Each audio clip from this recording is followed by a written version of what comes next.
বাংলাদেশ জাতীয়তাবাদী দল বিএনপি জনাব তারেক রহমানের শ্বশুর বাড়ি। দর্শক, আজকের ভিডিওতে অনেক ইন্টারেস্টিং হতে চলেছে। ধরে নেওয়া হয় আগামী রাষ্ট্রনায়ক জনাব তারেক রহমান, ওনার স্ত্রী ডাক্তার জাইমা রহমান। আজকে ওনার বাড়ি আপনাদের সামনে তুলে ধরবো। দর্শক, আমাদের সাথে ডাক্তার জাইমা রহমান 1972 সালে 18 জুন সিলেটের একটি সাম্রান্ত ফ্যামিলিতে জন্মগ্রহণ করেন। ওনার বাবা রিয়ার অ্যাডমিরাল মাহবুব আলম। তিনি ছিলেন বাংলাদেশের তৃতীয় নৌবাহিনী প্রধান। 1979 থেকে 1984 সাল অবধি এই দায়িত্ব পালন করেন। হুসেন মোহাম্মদ এরশাদ সরকারের আমলে তিনি যোগাযোগ ও কৃষি মন্ত্রীর দায়িত্ব পালন করেন। তার মা সৈয়দা ইকবাল বানু। তিনি ছিলেন বাংলাদেশের একজন প্রখ্যাত সমাজসেবক। দর্শক, আর পরিচয় দিনে সময় নষ্ট করব না, চলে যাই আমরা মেইন বাড়িতে। এই মুহূর্তে আমি আছি এই বাড়ির একদম উঠানে। আমি চতুর্দিক ক্যামেরা ঘুরিয়ে আপনাদের দেখাচ্ছি। এই বাড়িটি দেখতে পাচ্ছেন, সেই বাড়িটা জঙ্গলে একদম ঘেরাও করে রেখে আছে। বাড়িটি 1933 সালে যদিও নির্মাণ করা হয়, তেমন ব্যবহার করা হয়নি। আমি দেখাচ্ছি বাড়ির বিভিন্ন অ্যাঙ্গেল পয়েন্ট থেকে। এটি অনেক বড় বিশাল জায়গা নিয়ে এই বাড়িটি তৈরি হয়।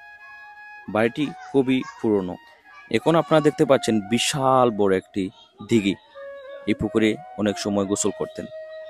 এই যে বাড়িটি দেখতে পাচ্ছেন, এটি ওনার মেইন বাড়ির পাশেই একটা পুরনো বাড়ি। মূলত এখানে যারা মেহমান আসতেন প্রায় সময় এখানে থাকতেন। সিলেট জেলার দক্ষিণ সুরমা উপজেলার মোগলবাজার থানায় এই বাড়িটি অবস্থান। আপনারা যারা যারা আসবেন অবশ্যই এখানে ঘুরে যেতে পারেন। তবে আপনারা এই বাড়ির ভিতরে ঢোকার কোনো পারমিশন পাবেন না, কেননা এটির ভিতরে ওনাদের পুরনো কিছু ছবি এবং পুরনো কিছু স্মৃতি রাখা হয়েছে। আমি এখন যে জায়গা দিয়ে হাঁটছি সেটি মূলত এই বাড়ির একটি পুকুরের পাড় দিয়ে। একটি পুকুরের পাড় যদি এতটা বিশাল হয় এবং আপনারা ফিল করেন এই বাড়িটা কতটুকু বিশাল। এই বাড়িতে ঢোকার পর অনেকটা ভয় ভয় কাজ করে।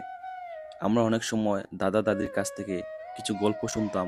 অনেক বড় দিঘির পাড় থেকে বিভিন্ন জলপরীরা উঠে আসতো। আমি মাঝে মধ্যে এটাই আমার মনে হয়ে যেত এই পুকুরের দিকে তাকিয়ে। শুধু আমি একা নয়, এখানে আরো অনেক পর্যটক ভাই চলে আসতেন। দর্শক, আরেকটি অজানা তথ্য হচ্ছে ডাক্তার জুবাইদা রহমান আমাদের একজন কর্নেল MAG উসমানী আপন বাতিজি। দীর্ঘ 17 বছর ফ্যাসিস্ট শেখ হাসিনা অধ্যায় শেষ হওয়ার পর বর্তমান বাংলাদেশ জাতীয়তাবাদী দল বিএনপির নেতাকর্মীর মুখে ডাক্তার জুবাইদা রহমানের অনেক কথাবার্তা শোনা যায়। বলা হয় আগামী দিনের কর্ণধার ডাক্তার জুবাইদা রহমান, তারেক রহমানের একান্ত বিশ্বস্ত একজন ব্যক্তি। দর্শক, এরকম নিত্য প্রয়োজনীয় ভিডিও পেতে আমাদের চ্যানেলটি সাবস্ক্রাইব করে রাখবেন এবং কমেন্ট বক্সে আমাদের পরামর্শ ও অনুপ্রেরণামূলক কমেন্ট করে আমাদেরকে উৎসাহিত করবেন। আজকের ভিডিওটি এতটুকু পর্যন্ত। আসসালামু আলাইকুম।